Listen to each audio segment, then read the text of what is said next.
Supreme Court has agreed to examine whether courts should hear urgent life and liberty cases even beyond regular working hours. A bench led by Chief Justice Surikant issued notices to high courts while hearing a public interest litigation filed by an advocate, Mahiravesh Rang. The petition sought a permanent mechanism for citizens facing emergencies such as late-night arrests, early morning demolitions, or weekend deportations to approach courts without waiting for the next working day.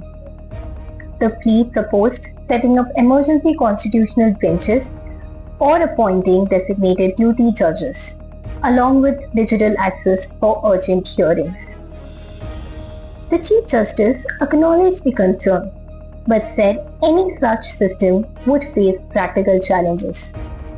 He noted that court registries often receive incomplete or vague petitions, making urgent scrutiny difficult. The center also raised concerns that an after-hours hearing system could be misused for non-urgent matters. However, the bench observed that if such a mechanism is created, it should be strictly limited to cases involving life and liberty. The Supreme Court has now issued notice in the matter and will examine whether a standard operating procedure can be evolved for handling such emergencies.